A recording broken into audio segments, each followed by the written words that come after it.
Hey everyone, welcome back to the Heelcast. I'm Impact Dude, and I'm riding solo this week with an abbreviated Halloween edition of the Heelcast. Now, if you're wondering where everyone else is, Raven Effect is in China, channeling his inner godfather and buying a Ron Jeremy autographed mattress. And as for Hurls and Kyle, well, they're trying to fit their adult-sized body in a kitty costume so they can go trick-or-treating themselves. In all seriousness though, folks, if you're out and about trick-or-treating with the kids and stumble upon Kyle's house, just keep walking. Consider that my public service announcement for this holiday season. Now, as always, we have a lot of friends we need to give shout-outs to.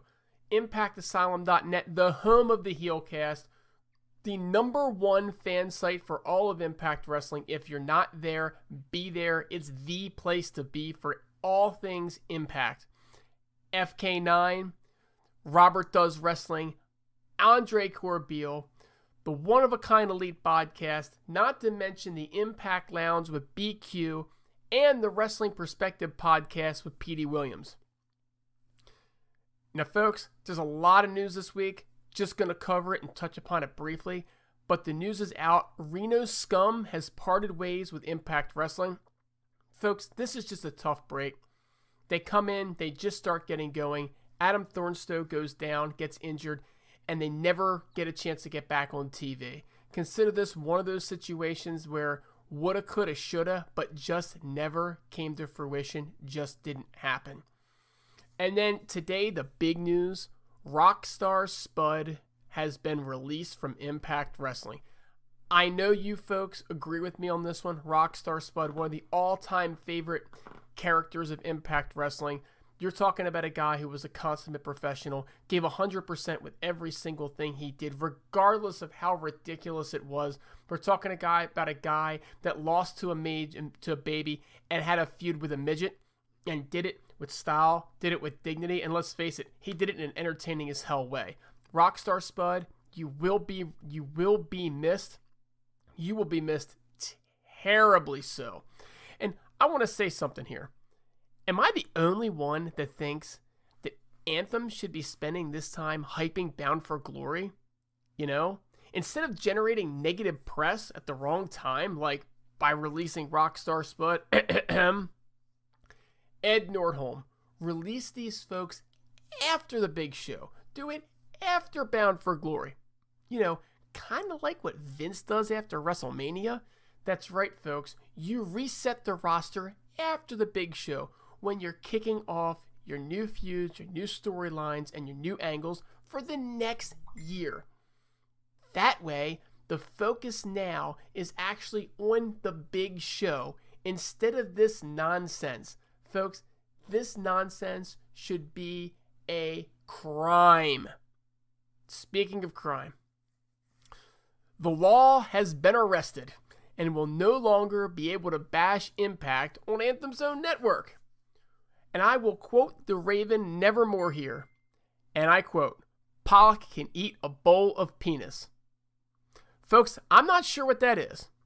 It surely doesn't sound appetizing. And I don't know about all of you, but I certainly have no desire to contribute to that bowl. Needless to say, hashtag fire the law, hire the Heelcast just became hire the Heelcast, we work cheap. And for the good of everyone, I promise to no longer quote Raven Effect. Nevermore. In other news, folks, apparently there's a rift in the Jarrett Angle household. The kids getting into it on Twitter. Look, folks, let's give them a little space and hope they can come together. Jeff and Karen are going to need all the love and support they can get right now, and it really starts with the family. So I hope the kids can work out whatever the issues are. I know emotions are running high, but for everyone's sake, especially Jeff Jarrett's sake, Lord knows he's done enough for this company and enough for the wrestling business. Let's give the kids some space. Let them get their heads in the right spot, and hopefully they can come together, give Karen the support that she needs so she can give Jeff the support that he needs. Now, folks, we had a show this week, and I know that it got terrible reviews across the board. I'm not really against those reviews. I'm pretty much on the same page as those reviews. So as I promised, this whole thing is going to be quick. I got some general notes on this show. Folks, all the international matches in the same show was just way too much. The production, it changed from venue to venue. I don't know about you guys, but I found it hard to watch the smoke from the crash. The bottom line is production consistency is as important as production quality. The same thing goes with the writing. The same thing goes with the talent. You have to be consistent. That's why Ring of Honor fans are rabid. Their production may be terrible. Their characters and their character development and their storylines may be terrible, but they are consistent from week to week. When I turn that show on, I know exactly what I'm going to get, and I get it every week, and that's why I'm a fan of Ring of Honor Wrestling. It is not the best wrestling on the planet, but it is a very, very consistent and quality product in its own right. The bottom line, folks, is consistency. We didn't get that this week.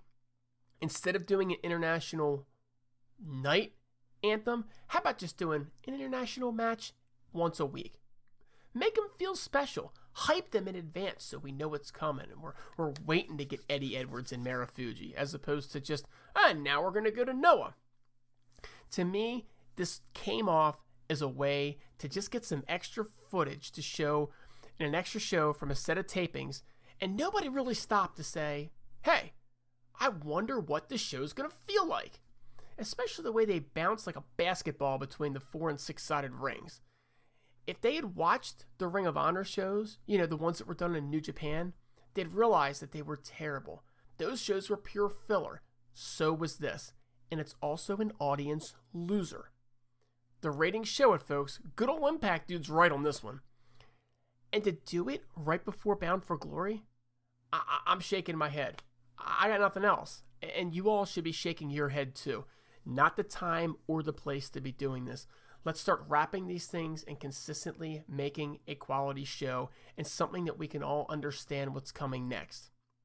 Now, despite it, we did have some matches, and the opening match with Texano and Phantasma versus EC3 and Storm was actually a pretty good match. It certainly wasn't a bad match at all. I mean, these guys are all top performers. They just need one thing. It's more heat.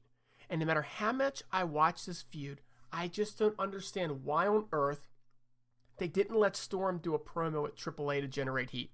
Could you imagine the Cowboy American going in to AAA and starting to talk about Taco Bell? And then you turn around and you have Texano and Phantasma do the same thing in the Impact Zone.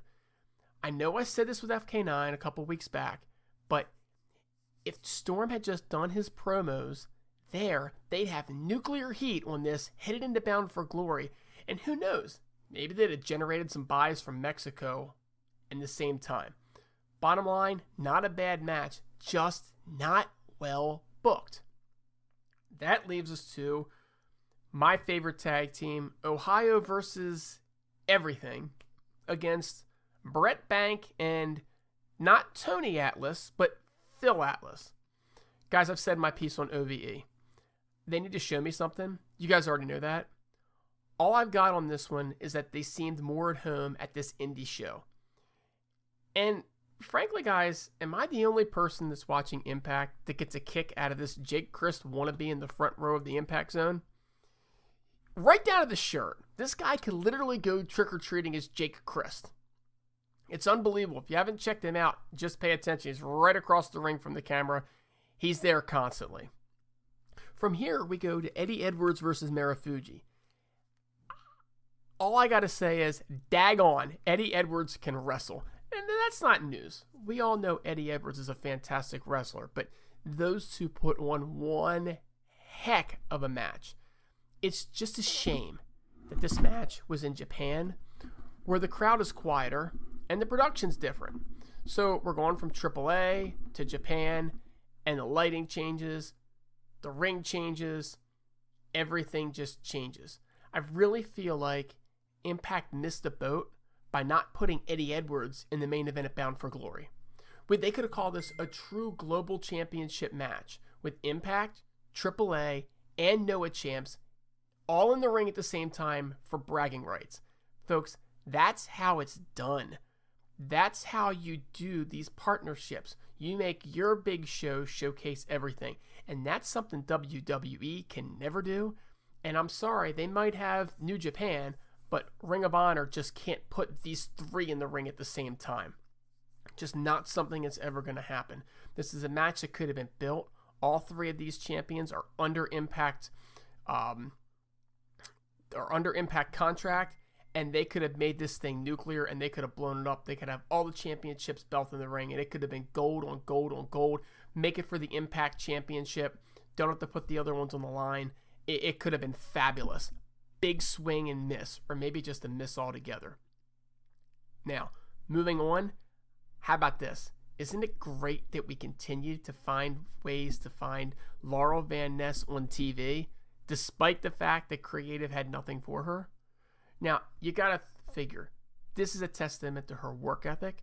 This is a testament to her character development. This is a testament to her outright entertainment value. And I know that there are folks out there that are terrified that she's gonna leave. But to me, I think this says that they are extremely high on this uber talented young lady. Let's hope she's with us for many years to come. I do not want to be talking about her next week in the list of folks that are no longer with us. From here, we're going to go from Japan to the great country of Canada, and we're going to get Petey Williams versus Tariq versus Kiyomiya and Idris Ibrahim. I know Petey and I know Idris because Idris did a couple shows with Impact a few months back, but to me, this really felt like it was a lower card match at an indie. Look, folks, Petey still looked great. And oh, Canada, do I love that Canadian Destroyer. It wasn't a bad match at all. In fact, I thought Petey looked fantastic, but it had no build-up. I had no interest in the other three wrestlers. Was just waiting for Petey to win because I don't know why they put it on TV if he didn't. And it just didn't work, despite the work of the folks in the ring. The bottom line is, I'm looking at this as a way to get Petey Williams on my TV screen, and I'll take it. I love Petey Williams. He's a great guy. He's a fantastic talent. I'm just happy he's back with the company after all these years. But Anthem, let's put him over. Let's put him over in a 6-sided ring, and let's put him over with people that we know and have invested in. And that, folks, takes us to the main event. Eli Drake and Chris Adonis versus Johnny Impact and Garza Jr. Now, I'm not going to lie on this. I'd rather have two bigger names in here instead of Adonis and Garza Jr. Give me Storm, give me EC3. But, let's face it, Garza Jr. has consistently stepped up to the plate, and this guy's got charisma all day long. And, you know, as much as I am not the Chris Adonis fan, he's getting the job done in this spot. He's doing the job and he's getting it done. And I've been down on him a lot, but you gotta admit, he is steadily improving. But the fact remains, he's got a lot of work to do before he's ready to be in this position, which is why he needs to be pushed down the card, and they need to pull people up the card that are just a little bit more ready for it. All that said, folks, this was a darn good wrestling match. The double backflip by Johnny Impact and Garza Jr., to me, this solidified the suspicion that I've had for weeks now, that Garza Jr. was put in this spot because he has an amazing chemistry with Johnny Impact. They worked together in the past, they know each other, and those two, they put on a fantastic match. They wrestled a couple weeks ago, as you know, as well. And I'm going to say this. Eli Drake, he's not a 5-star match guy. He's not at the level in ring that Impact and Garza Jr. are. But his wrestling is certainly good enough to get by. And his antics, they're going to carry this guy 10 times out of 10 anyway. Remember, Hogan and Flair were never the world's greatest workers, but they had their act, and their act sold. Eli Drake is an act, and it's an act that is selling and going to continue to sell. So, folks, look, I promised an abbreviated Heelcast, and that's it for this abbreviated Heelcast. But I will leave you with this one final thought for this special Halloween edition of the Heelcast. If you have cable television, did you realize you're paying over $9 a month for ESPN alone? Google that, folks. It's true. And if you're like me, you probably check out an occasional Monday Night Football game, and that's about it. And to be fair, I just read today that they're probably dropping Monday Night Football when their contract comes up because their latest contract with their affiliates, the cable networks, doesn't require them to provide Monday Night Football to continue charging you that rate. So what does that all have to do with Impact Wrestling? Because, folks, for just $7.99 a month, you can have the Global Wrestling Network. You can have the Impact Wrestling that you know and love and watch every single week. You can have all the old content and content from their partner networks. And unlike your cable subscription, you can take it with you on the go. So, folks, I'll end this whole show on this. Hashtag drop ESPN, get GWN. And, oh yeah, hashtag hire the Heelcast. We work cheap. Peace out.